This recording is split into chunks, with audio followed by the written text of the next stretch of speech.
Hello and welcome to the Martin Close Art School, the online school. And welcome to the Martin Close Art School. That's the online school. Interesting. I'm getting an echo. Hang on a second. We just put pay to that. I'm not quite sure what's happening there.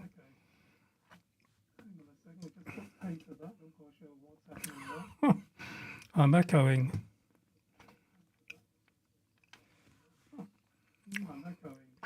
2 seconds. I'll sort this out.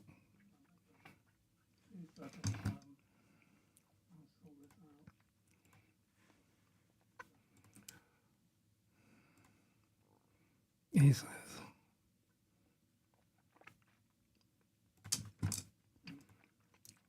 Right.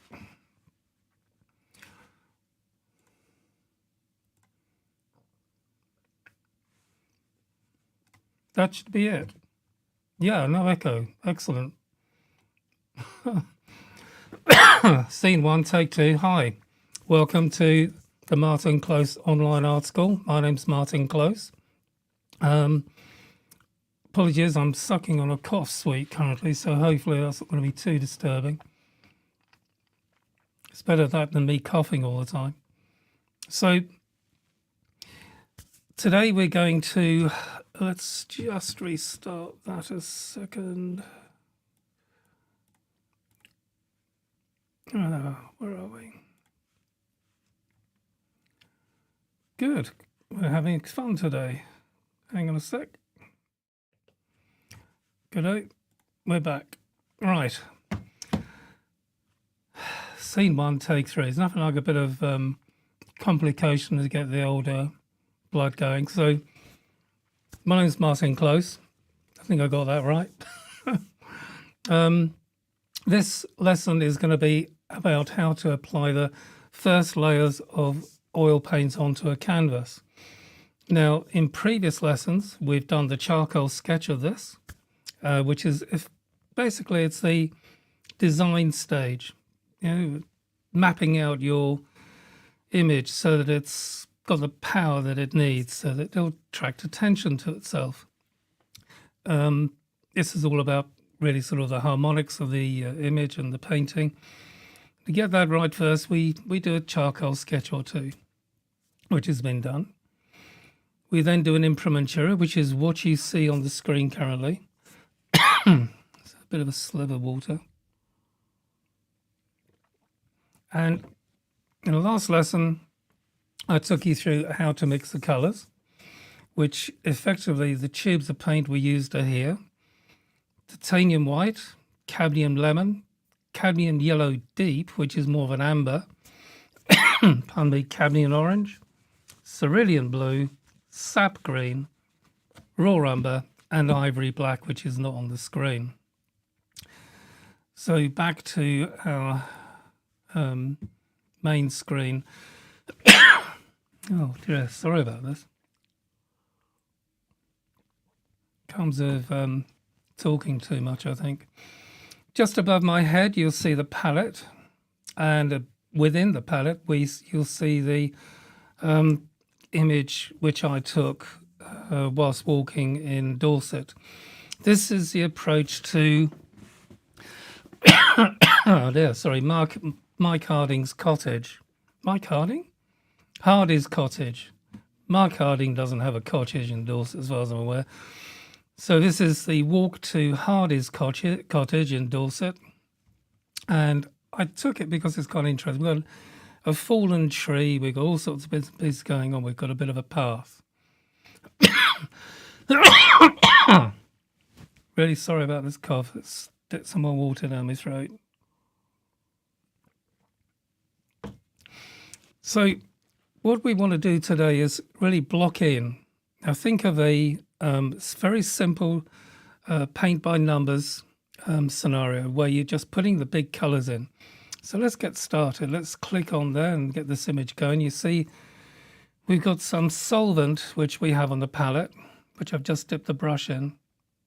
Now, unusual for me because I normally start with the furthest away, but I've decided for some reason to put in some of the foreground main greens in, the medium and dark greens. This is kind of okay because I'm nowhere near the sky. And it's one of those things which I keep saying to students, whereas there's no hard fast rule.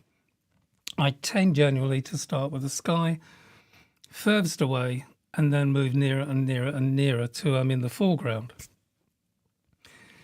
But all rules are there to be, shall we say, adjusted, broken sometimes even.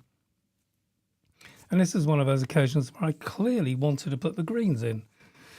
So for the first 5 minutes or so, I'm kind of putting these greens in. Now, let's look at the brush technique. I'm not dabbing the brush. I'm not sort of going dab, dab, dab, dab, dab.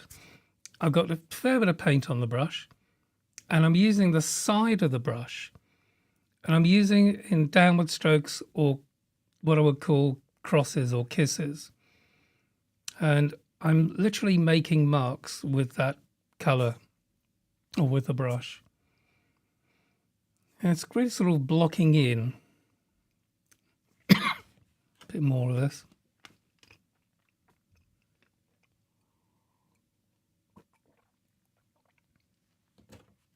What we don't want to be doing at this stage is putting in any detail. No leaves, no pebbles, no bunny's ears, no nothing like that. Big shapes. And this is the theme for the entire stage. Large shapes first, working smaller shapes as we go. Again, let's have a look at this technique which I'm using. I'm using a bit of solvent, so keep your windows open when you're doing this. We don't want to be inhaling solvent. You end up with a cough like I've got. Grief, I'm really sorry.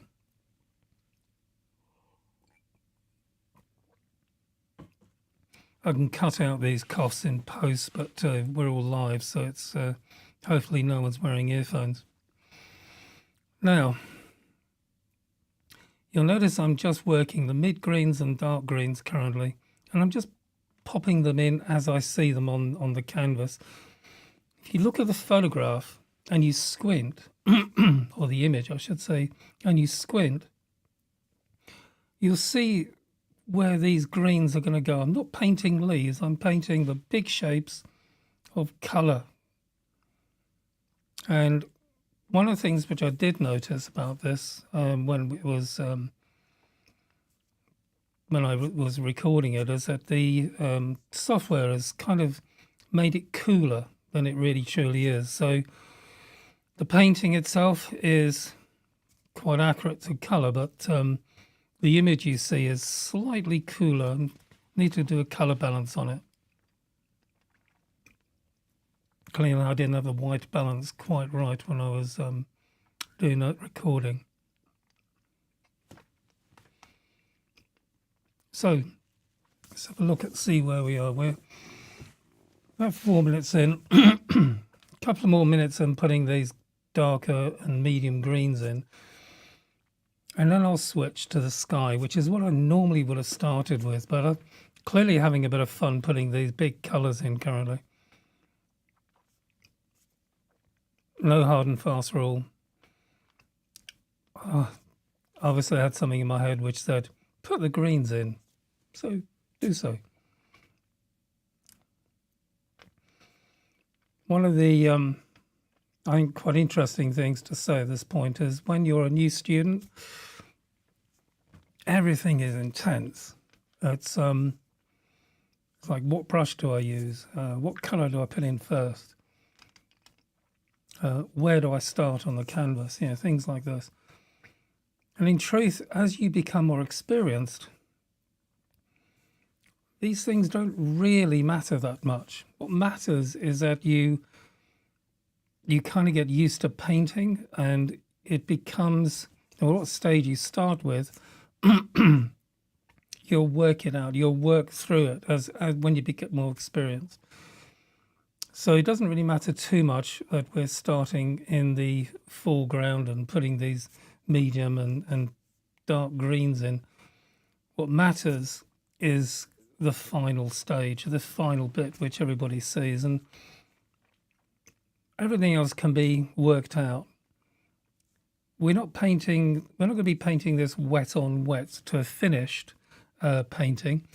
We're going to be letting this stage dry and then painting the final stage on top when it is dry. So long as we get the big shapes in the right place and the right shape, then we're going to be okay.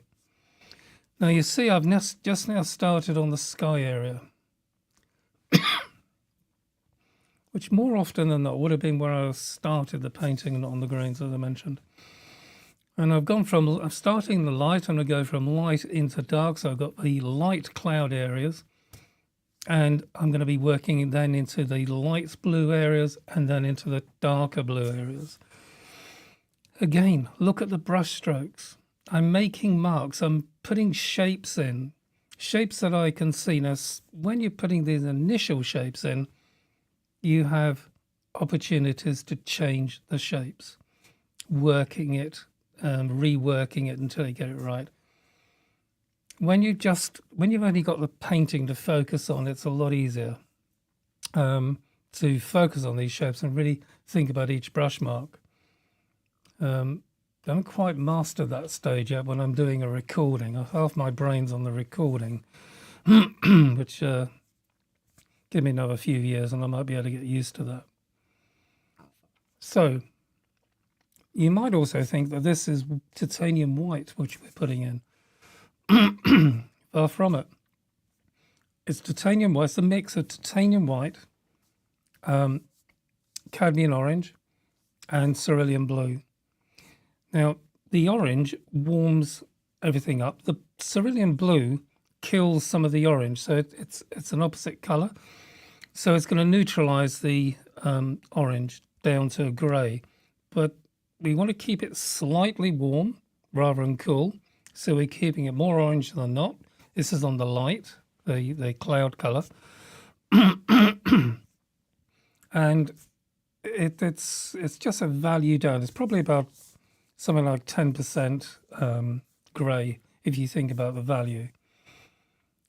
So if we put titanium white on this, titanium white would show as a pure brilliant white. Now you see I'm putting in some of the light blue areas. And look at those strokes again. Crosses, kisses, up and down, left and right, marks, down, diagonal, down or up. These painting techniques are far, far better than if you just get a brush and you're uncertain, so you're dabbing it all over the place. Try and think that you've only got 100 brush marks to complete the entire painting with. Well, you don't want to use 20 in the first 10 seconds, are you, by dabbing it? You're going to think, you're going to look, and you're going to put a mark in, and that's what we need to be doing. We need to be thinking about the marks and the shapes. So a brush makes a mark, and that's leading me into another moment. Before I get there, you notice I've gone back into those dark greens and I've put a really, really dark green in. Now that's not black. That is a mixture of sap green, raw umber and black. It's very dark, probably a 90% or something like that. Could even be 95, but it's not black. Now, it's truth.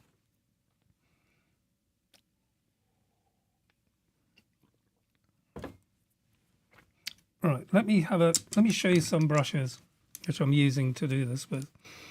Here we have a chisel brush, and this is really lovely because it's very thin at one end, if you look at it, and it's quite wide at the other.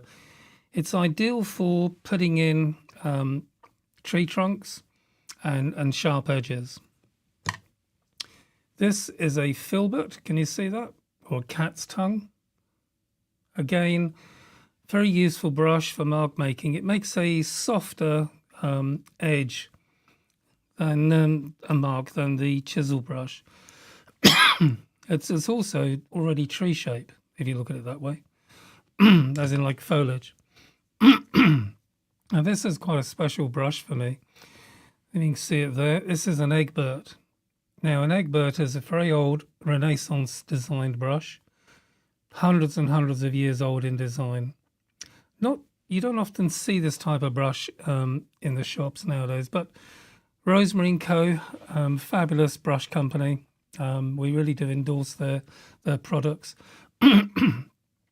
You can get all of these brushes, in actual fact, I'm showing you, are from Rosemary & Co. Now, we do have an affiliate membership with Rosemary. If you purchase through one of our links, either on the website or videos, we do get a small 5% commission, which helps pay for equipment within the art school. But that's not the reason why I'm endorsing them. I've used Rosemary & Co brushes now about 15 or 16 years, maybe even longer than that. And they're just amazing. I've got brushes which are 10 or 12 years old I'm still using today to paint with. So this again is a soft brush. It's a golden synthetic 305 series, and it's a number 8. Ideal for if you got a light edge and a dark edge, and you just want to soften them, or you want to change the shape by pushing the darks into the light or lights into the dark. A great way of doing it is to use that soft. You could say it's almost a blender, but it's not really. It's a very controlled way of doing it. So there's the brushes which I'm basically using to paint this with. Now, you'd notice I'm still tickling these darks in. And really important at this stage to actually know that the dark shapes I'm putting in, I can complicate later. I don't, you can put a dark shape in and I can put some medium or medium dark greens on top of it. I could even put, with the right medium, a very light colour on top of it, and it won't actually mix in. But the medium I'm using for this stage is a solvent. It's an odour-free solvent, so there's no odour to it, and it's from Royal Talons. Now, effectively it's a terps, but it's got no smell to it, no odour, which is ideal when you're in a studio and you confined space. You don't want these chemicals inhaling. Always best to, even though I've said that, always best to open the window. So what I'm doing here is I'm dancing with this brush, pushing the light greens away and putting the darks in as I do. I'm forming the shapes of the lights as I do this. I think, again, it's worth saying that, if you get a marker, a brush, and you put some dark and you stick it on your canvas and you go, oh, it's in the wrong place. Well, no big disaster. It doesn't have to be in the perfect place. You can move it. The secret is seeing that it's in the wrong place. Does that make sense?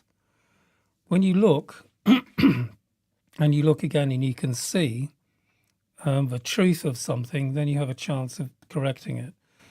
It's when we look and we don't see it, that's when the problem is, because then it goes unnoticed.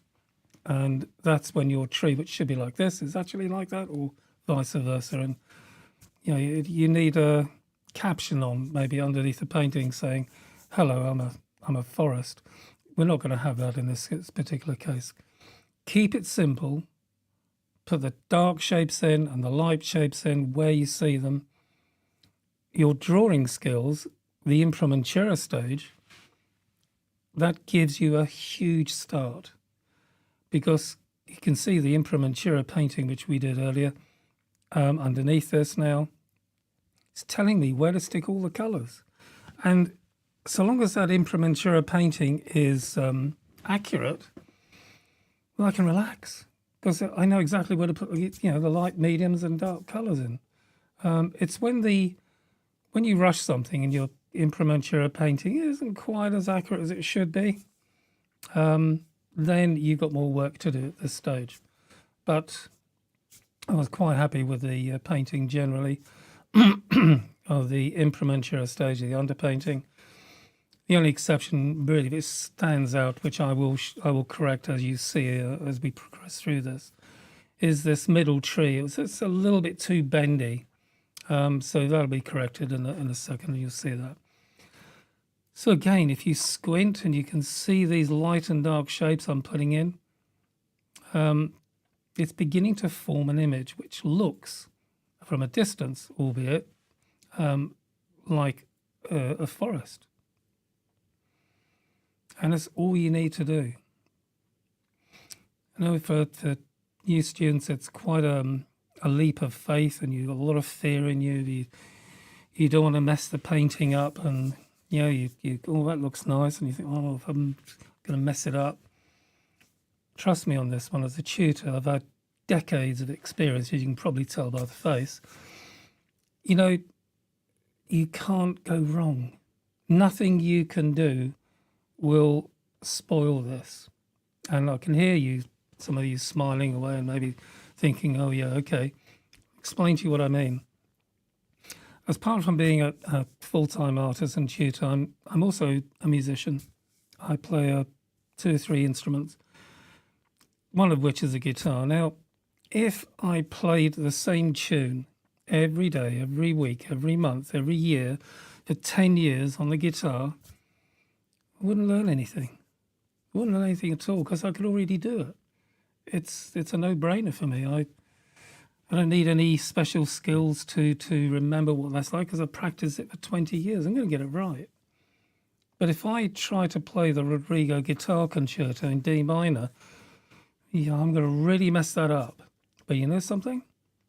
I'm going to learn. I'm learning as I mess it up.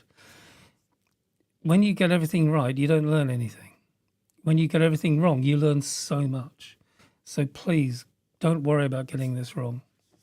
Now, having said that, I've just been noticing we're putting in some light greens now over this dark areas, and you can see the paint's taking. Largely, the reason for this is that it's a high-quality oil paint. It's not a student quality. It's Rembrandt oils.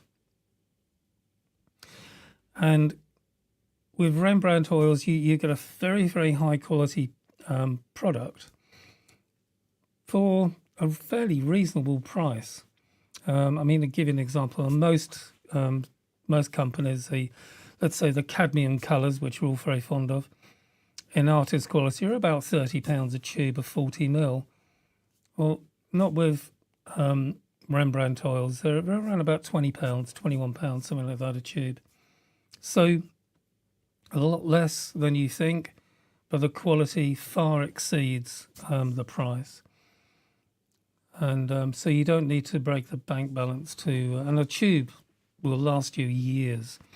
I've got students who started with me 15, 16 years ago when I moved to Bournemouth, where the current school is, and they're still using the same tubes of colour. So, you don't need to spend a fortune. It's better you have 6 colours than 20. 6 of the right colours is all you need. And I can hear one of your questions maybe is, well, what colours are they?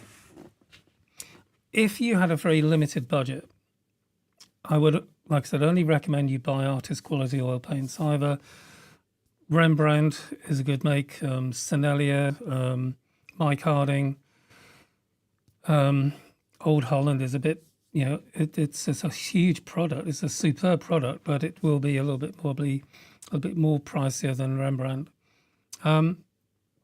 Any of these ranges will be fine. And I would recommend you go a titanium white, large tube, maybe 150 or 200ml, because you will use a lot of it. But it's not going to break the bank balance, a large tube of titanium white. I would suggest for a yellow, either cadmium yellow deep, if you're going to be doing maybe some landscapes or you're doing still life and things like this. If you want a very sort of low chroma colour, low chroma yellow, I'd go maybe yellow ochre light, which will give you a nice yellow to begin with. But titanium white, cadmium yellow deep. For a red, I would choose, if you're landscaping, I would choose alizarin crimson or permanent madder deep. If you're doing portraiture, then I would suggest cadmium red light. For a blue, I would suggest French ultramarine. Extremely happy color, mixes well with all other colors, and you can make quite easily a greeny blue for skies by just adding a tiny bit of yellow to the mix. You're going to need a burnt umber or a raw umber. You could also have a burnt sienna, but I think really probably raw umber is a good one to start with. And ivory black. Now, what's that? Titanium white, cadmium yellow deep, alizarin crimson, French ultramarine blue, raw umber, and ivory black. Pretty much, you pretty much got a very wide range. You've got 3 good, strong primaries, a white and a black, and you've got a nice brown raw umber to do underpaintings with and things. So you've got a very good mix of colours here, and that'll start you off for years if you just use those colours. If you're going to go into flowers, then you're going to need I suggest a magenta and a cyan is added to that mix. But anyway, that's another story. I thought I'd mention that just in case you wanted to know what colours to bring in. We're also using, as you know here, a sap green, which is one of my favourite greens for doing forests. So there are always a few other colours. We're children in sweetie shops when it comes to, oil paint. We see a colour, we want it. I've got loads of colours which I've hardly used, but they look pretty, So you got to get that colour. Anyway, let's come back to where we are. You can see I'm now complicating the sky area. Now, I'm not trying to paint the leaves. I'm trying to just put these light and dark shapes in as I see them. And that's pretty much what we're doing here. Do remember you can use the chat box if you wanted to ask any questions. Please do. You're very welcome to. That's why I'm here.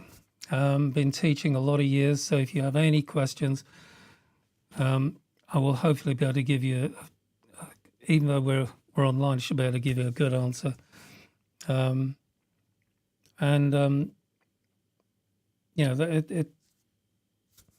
It's what I'm here for, really, isn't it? To answer your questions. So if you have anything, just do type it in the chat, and we can go from there. So, big thing here is I'm letting the brush dance over this. I'm kind of being a bit free with the shape. I don't want to put too much thought in it at this point. I just want to see where these, if I squint a bit, I can see where the big colours are. And so long as I'm, if it's a green with some blue holes in it for, where the sky pokes through, then okay, put the green on. We can put the blue holes in later. If it's blue or sky colour or sky area, just paint that sky colour and put a few flicks of green in. There's many different ways of working this. If you imagine if you were to paint silk, for example, or a fabric, or a lace, that's a good one. Paint a lace. Lace has got lots of holes in it. So let's say you've got a purple lace. Well, and it's on a black background. Do you paint it black first and then put the purple in, or do you paint it purple and then put the black in? Correct answer would be, if it's a purple lace, you paint it purple, and then you get a fine brush and you put the black dots in, or the dark dots in, leaving the lattice work of lace behind, and it, before you know where you are, you look back, it's lace. So exactly the same here. We don't want to be painting a leaf at a time. We want to be putting the sky colour in, and then we want to tickle the the foliage in on top of that, or vice versa. It's the underpainting. Do remember this. No one's ever going to see this stage. Trust me. This is the bit which you paint the detail on top of. So the bit which everybody sees comes at the next stage. And it kind of, I know this is, maybe you think, oh, how many stages are you? You've got the charcoal sketch, you've got the imprimatur, which is the underpainting, the grayscale painting, you see the chiaroscuro. So, and then you've got the blocking in stage, and then you've got the detail on stage. So, but the beauty of this is that it's A, B, C, D. It's a flow, and if you want to be putting the detail in right at the very beginning, oh boy, it's going to slow you down. Now I've just put a mark in, as you can see. It's a section of a branch or a tree trunk which goes up through the foliage, and first thing I see when I put that is, oh yeah, it's too wide, it's too thick, looks a bit weird. Watch now, I've just reached for the light colour, and I'm now going to thin that down. Looks like I've got a bit shaky hand syndrome, bless it. Doesn't matter. I'm great at blending. Pretty awful at putting in a straight line. So, but you can see now that appears thinner. Now, as we progress this, I can make that wider or thinner. I can change the shape of it. It's that easy. One thing you won't see me ever do on a painting is it's kind of go, think for half an hour, 45 minutes, 1 hour, 2 hours. Just think, I need to change that. Don't think. Thinking is waste of time in an art class. No thinking ever should be in any art class of mine. Just relax, use your eyes, and just paint what you see. And if you see it differently to what it is, well, that's just experience. Just practice. The more you practice, the better you'll become. But don't think about it. Just make the change. That's just like that. If something's not right, it's wrong. And it therefore will need changing. Now, for my students who have come to live classes with me, our main school is in Bournemouth in the UK, and we teach 3 days a week currently, morning and afternoon classes, as a sort of a part-time atelier where people can come once a week and for term times and learn how to paint. One of the things which I'm often saying to my students, it probably really irritates them, is I talk in a very simplistic language. Maybe it's the way I am. I like to keep things very simple. And it's simply this. If you see the truth, and if it's shaped like this, but you see it like that, then that's not the truth. If that's the truth, don't see it like that. This is a lie, and that's the truth. So whatever it is that you're seeing, if it's a shape, let's keep it simple. If it's a square shape, don't paint it as an oblong. If it's a triangle shape, don't paint it as a square. See the truth. Now, if you were to just simplify everything you do in art from that truth-lie principle, it just makes everything so much easier. If something's wrong, well, it's a lie. So it's got to be made into a truth. So change it. Don't think about it. It's a bit like having toothache for 4 months and you go down to the dentist and it's cured within 15 minutes. Just go to the dentist and get it cured. Don't think about it for 4 months. It's exactly the same with art, with your painting. If it's not right, change it. I've never lost a student because the canvas has bitten it or bitten them. Canvases don't bite, so don't worry. Just change it. It's as simple as that.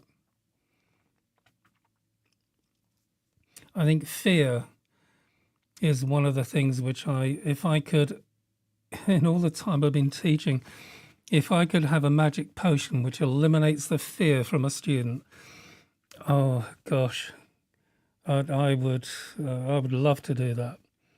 Just give someone a magic potion as they come in through an art class. There's your magic potion. Drink that. All the fear will go. Because if you painted without fear, can you imagine what you could do? Doesn't matter if you get it wrong. You'll learn. Put it right. That's how we learn. So you can see now, really, it's beginning to take shape. Sorry, get back to this painting. I'm putting lights, mediums, and darks in as I see them. I'm flitting from one colour to another. I've got a number of different brushes. I'm not using the same brush. So light brush, light colour, medium brush, medium colour, dark brush, you got it, dark colour. Keeping it again, very simple process. Now, we are, what are we, 30? Now, about to start putting in the pathway. We've worked a lot on the green foliage and the dark shadows of this forest. I've not touched the tree trunks yet. Sky, reasonably happy where that looks. Maybe I'll do a bit more on it in a minute. And I think I do. I think I see one or two changes I'd like to make towards the end of this stage.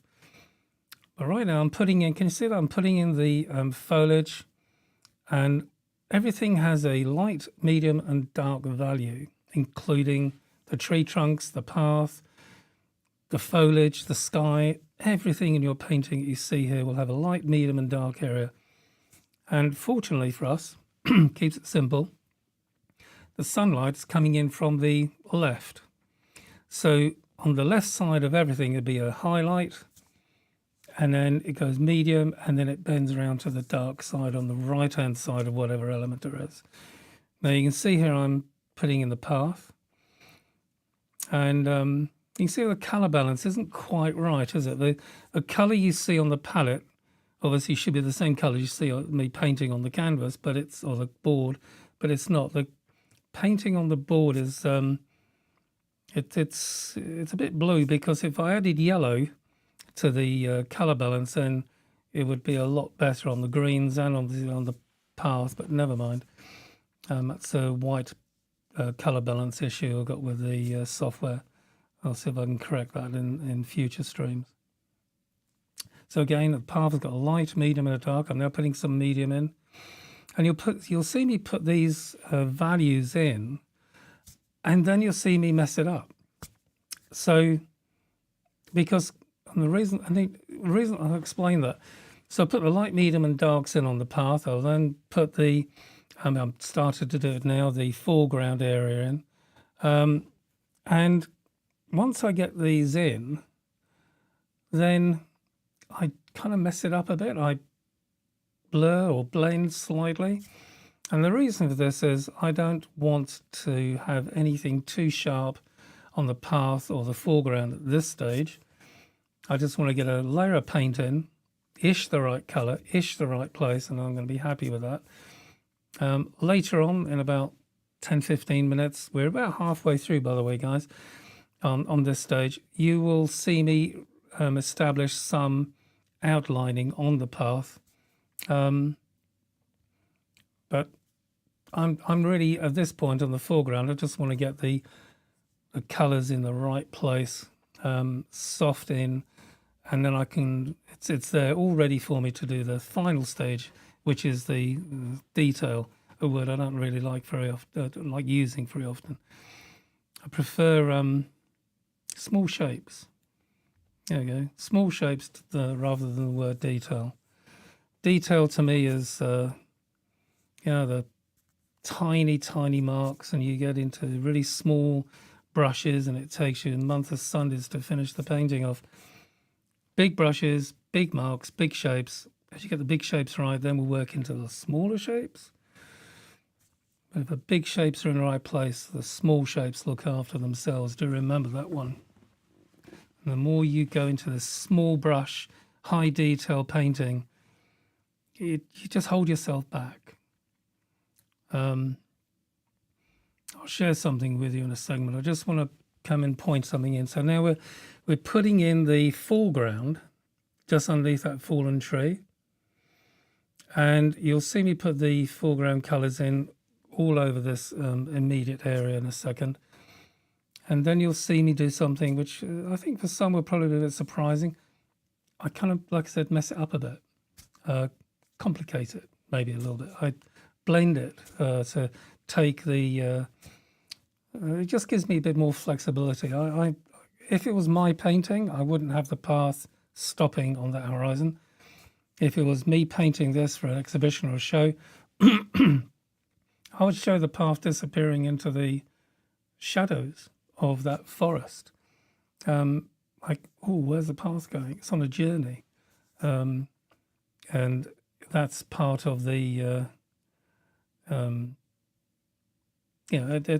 it's part of the story, you could say, of the painting.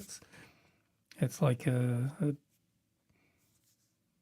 leads you in, whereas the path just stopping there, yeah, okay, it's what the camera took, but the truth is, I know I can see that path disappearing a bit into the shadows. So if it would have been my painting, I would have complicated it a bit more into that. But for the now, I just want to get this foreground in, and we'll be away, as it were.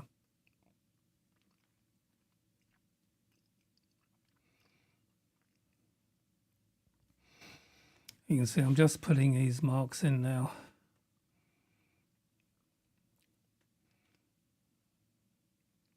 And I think you'll see, there we go. See, I just kind of take it away a bit.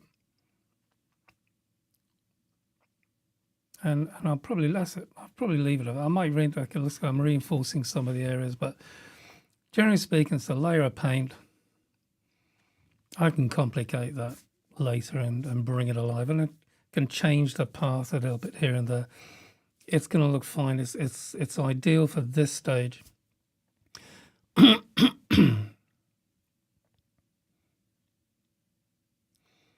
So a few things. When you're doing a painting, you hear many artists and tutors talk about adding power to the painting or a bit of depth to a painting. Now, we can add depth in many different ways. Reducing the chroma of your color will increase the depth. Lowering the contrast will also increase the depth. Can you see on that brush mark I just made? I just made a correction. The path was going up slightly, or the path of foreground was going up slightly, and it was, I just need to bring it down a bit level. So that was done with the dark, and it just immediately, the light doesn't resist the dark. Dark is a stronger color. Now we're starting to put the tree trunks in. Oh, this is exciting because, again, you'll see the three values. Light going in first, medium, bit of complication on some of them, and then dark, the shadows. Now, I'm not, this is really an important thing to put across if I can. I'm not trying to, as I said before, paint the painting at this stage. I'm putting in the underpainting. I'm putting the first colours on top of the underpainting, blocking it in. Again, keeping it simple, like a paint by numbers kind of thing from a child's painting set. I will be maybe connecting some of those shapes up. So if there's a hard shape, like a jigsaw puzzle of different colours, and I'll soften some of those edges if I need to mix one into another, or I might keep an edge harsh. But I don't want to put any complication. I don't want to put any detail. That's what I'm looking for. I don't want to put any detail in. Lightest light against the darkest dark will add a contrast to the painting and an interest. It'll become eye-catching if you do that. Especially, there's the other extreme of that, which is, a strong color as well, like a vibrant orange or something, or a vibrant, whatever the, high chroma color against like a black or a near black is going to create a real power to the painting. And these colors I'm putting on the fallen tree here, the highlights, they will be enhanced on the second stage. of painting, and I should say the final stage of painting, which is the detail. Because it'll be dry and I'll be able to put fresh high chroma color on top as I see them. Now we're putting in some of the branches, as I say. Now we're 40 minutes in, I think, to this painting, and it's not sped up. It's real time. The whole painting, I think, took me just about an hour to do, or stage, I should say. It took me about an hour to do. So, and the size of the canvas is A4. So not a huge canvas, not a small canvas, but an hour to put the blocking in stage in. It's not very long. It doesn't take a long time to do this. This is why I say don't ever think. Just paint. Because when you think, you slow down. Everything becomes 4 times longer to do, and you'll be doing this. It'll take you a whole day to do it. But without thinking, just get in there, see it, mix it, see it, stick it in there, boom, done. If it's wrong, don't worry. The more you do, the better you'll become at getting it right. So the highlights of these trees are in. Now I'm putting in the medium colours. And I've got a selection of the, as you can see, the tree colours to stick in. There's 5 values there from light to dark, as you can see on the palette at the top left. Palette I've broken into sections, by the way. On the right-hand side, you see the tube colours, the white, the lemons, the cabin yellow deeps, the orange, blues, greens, etc., etc. And then I've got my bank of colours. So on the bottom, I've got 3 blues, or say the sky colours, the warm cloud, light blue and the dark blue. Above that, I've got the path colours, light, medium and dark path. And then on the far left, as I mentioned to you, I've got the tree trunk colours going from light into dark. And had you noticed something on the greens? I've gone from high chroma greens are at the top. So I've got light, medium, dark, and a very dark green. But then I've got 3 values below it, which are lower chroma.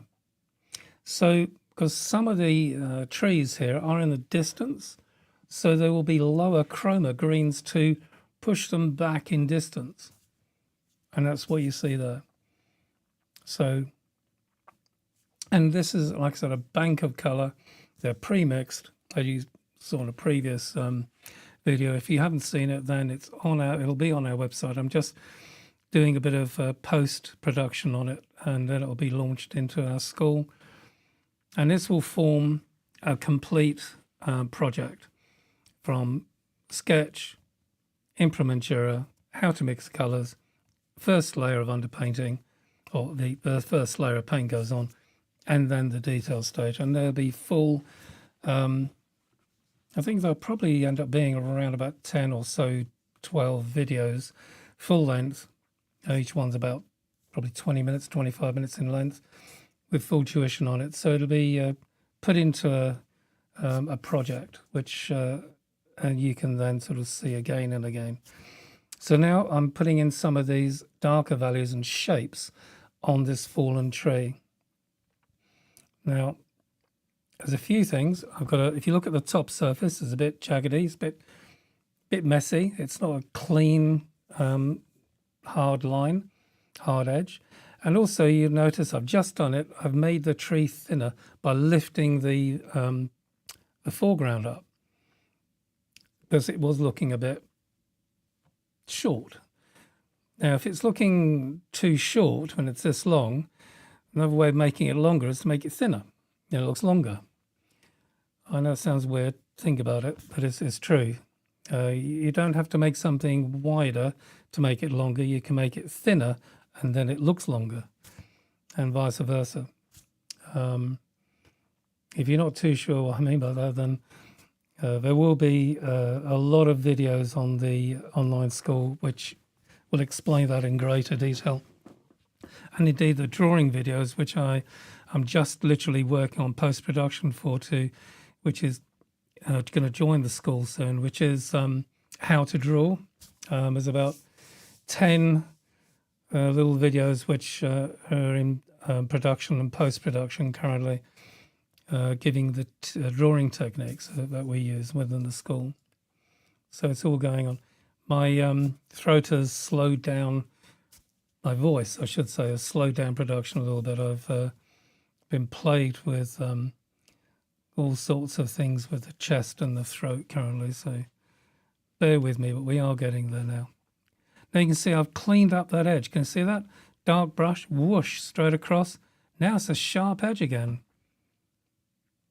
And if anything, I've made it a bit hairy on the dark side. Look at some darks look like coming into the light. So, yep, look, I've gone and put some light on. I'm hoping I'm going to go, am I going to do this? Am I going to go, no, maybe not. But it's an easy thing to correct is on the left-hand side of that fallen tree, where the edge meets the dark, it's a little bit, it's not smooth.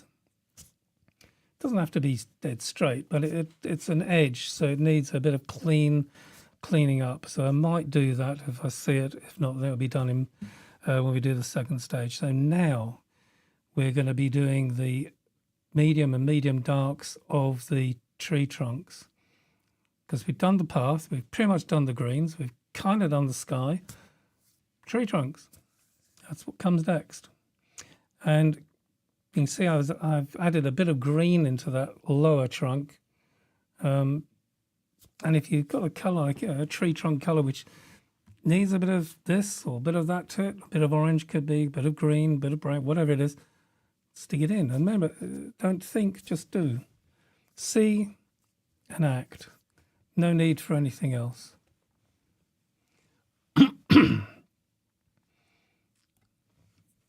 So we're really beginning to come to the almost the final stages of this. So I think when I first put the webinar on, I thought, well, it's going to take 2 hours to go through this, and then I realised it's going to be maybe an hour and a half. So the way things are going, I think we might actually have it all done in about an hour, 20 minutes. We'll see how it goes, but no rush. I'm not anxious about this at all. The way I tend to teach is I will paint something without any mic, just me painting at an easel. And like you see me now in this little box at the bottom of the screen, I will explain in as much detail as I can the how, the why, and the techniques I'm using to create this image, which is much more relaxing for me because I can have a cup of tea, glass of wine, or whatever. Glass of wine. Where did that come from? That'd be good, wouldn't it? Maybe Christmas. But no, it means that I can relax and just focus on the explaining the techniques rather than having to be distracted through teaching. And I know there will be cases where I will do that. I will paint live and explain live, and I'm maybe in a forest or somewhere or at the seafront and I'm doing a woodland scene live. Yeah, makes sense. I can have the things in my head I want to say, so I'll be teaching live. But generally speaking, it'll be like this, where a painting will already be done, recorded, and it's me explaining in as much detail as I can how and why I'm doing it in this particular way. The drawing videos they're looking like, will not be like this, so they'll be me explaining what I'm doing as I'm doing it, because it's a bit easier to do that. I'm also toying, a bit just working this in, because it's quite, you can see where we are with this. I'm just complicating the image here with a bit of light, a bit of medium, a bit of dark, creating what I need as a base painting for me to put the complications in later. Cool, sorry, bit of slurp of water. One of the, let's have a quick slip. One of the things I'm really excited about, and I haven't quite worked out yet in my head how to exactly do this, but when I'm teaching live in the studio, Obviously, you get a particular kind of buzz. Now, there's two things. What I'm working on is a series of short videos on the basics of painting. Not doing a painting at par se like we're doing here, but showing you what each brush can do, how to put a mark in, how to apply paint, what too much paint looks like, what too little paint looks like. The sort of Goldilocks effect, just the right amount of paint. And I'm working a series of those shortened videos. It's almost like painting tips or brush strokes or whatever. And I'm getting quite excited about the way that is beginning to form in my head, which is, it's almost like an introduction to painting before you do any painting, series of short videos. What brushes to get, how to use them, what colors to get, why, things like this. So I'm really looking forward to doing it. This tree, as we speak, is virtually there. I don't think I need to do any much more on that tree before I just go, you know what, it's fine. I can complicate it later.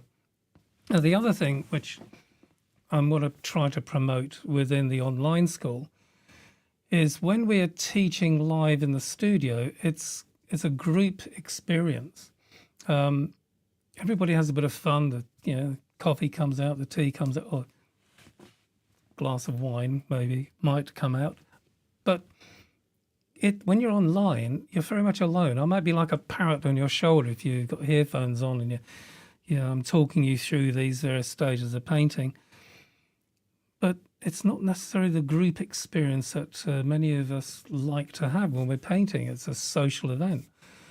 So one of the things I'm working on is to try to get you guys to buddy up almost. So if you live somewhere nearby someone who paints, or you know someone who paints, share the experience. The martincloseartschool.com, get them to have a look at it. And you can be in a little group together. You just choose a day, and you can each paint different images, but you can have that group experience with me in your ears or on your shoulder, or however way you want to do this, with an iPad explaining how to do every little step. And I'm kind of eager to put that into place because I'm very mindful that in lockdown over COVID, when we couldn't do our classes, this was a great way of teaching. But now we're back into some kind of abnormality or normality with going to live art classes. I think it's worthwhile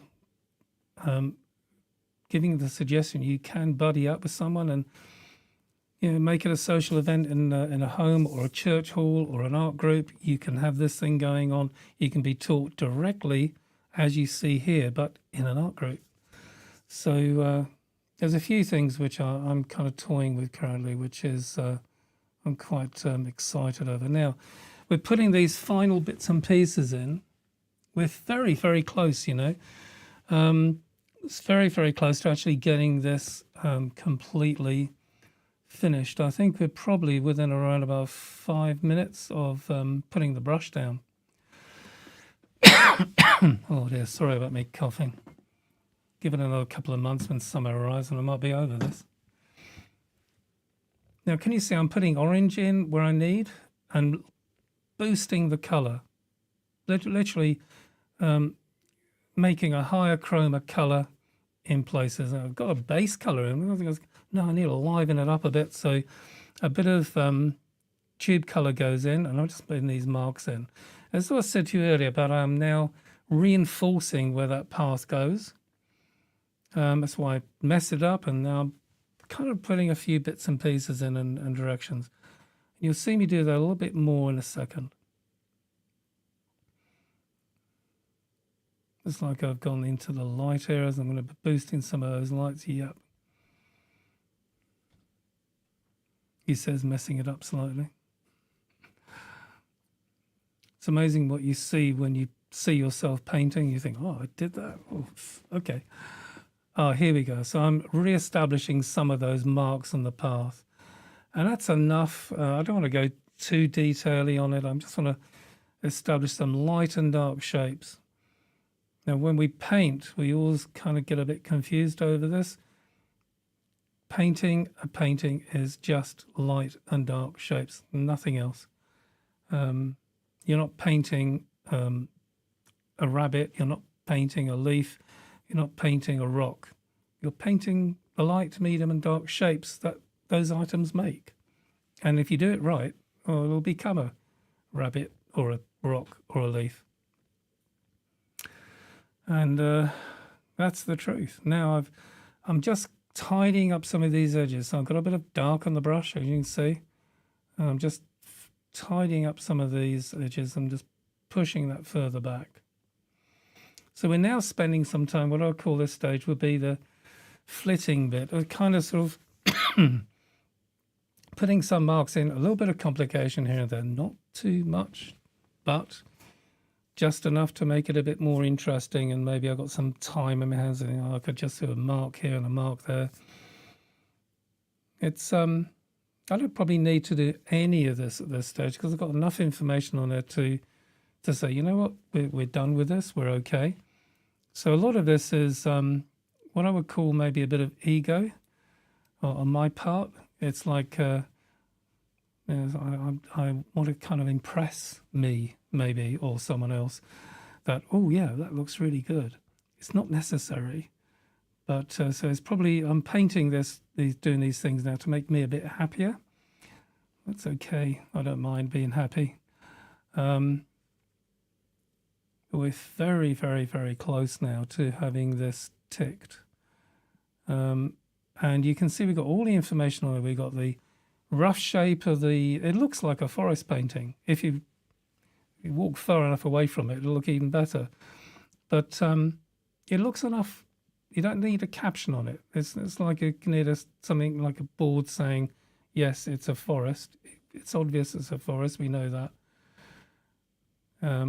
But what we're going to do on the next stage is to bring that alive. And I'm going to show you just how, in actual fact, we can make this really sort of pop. And start putting in the pebbles and the rocks and the hard edges and everything in of this next stage. You can see I'm just putting that shadow in, which is just connecting that tree up. I'm really just playing at this stage. I'm not doing a great deal. It's pretty much all done. So you can see it doesn't look like it doesn't look like a photograph, does it? And that's a really strong point, I think, I would like to make to all of you. So I think we're there. We're pretty much done. That is the end of this stage. So what I just covered there on just the last minute, when you paint, when you start to join an art class, you want to paint the photograph. You want to make it look like, oh, perfect, pixel perfect. Every hair in the right place, everything, all the details, everything in there. But as you progress through, as you become, an experienced painter, that's not what you want. People don't buy paintings because they want a photograph. They buy paintings because they want a painting. So you become aware of the fact that you don't want it to be a photograph that you're painting. You want it to be a painting. You want to put a bit of emotion in. And this is really very, very key as you become artists or you get more experience. It's less about making it into a photograph. It's more about making it into a painting. And a lot of the workshops we will be doing over this period will be teaching you how to transition from trying to get a photograph to actually trying to paint a painting. So listen up. I hope you all enjoy that. If you have, please do follow us on, we've got Instagram, we've got Facebook, we've got YouTube. Please do like and follow us on those if you can. It really does help us as an art school. And have a look at the online art school, the Martin Close artschool.com. Tell me what you think. We're doing the best we can. I've been an experienced artist, but this is all new ground for me. So we're taking it and we're listening to everybody. But I really hope you'd enjoy that. Apologies about my coughing. One day I'll be healthy. So do enjoy the rest of the evening and do some painting. Try and do not one but two of these if you can, where you want make it your precious. So until then, thank you very much indeed for joining us, and I'll say goodnight to the next time I see you. Bye for now.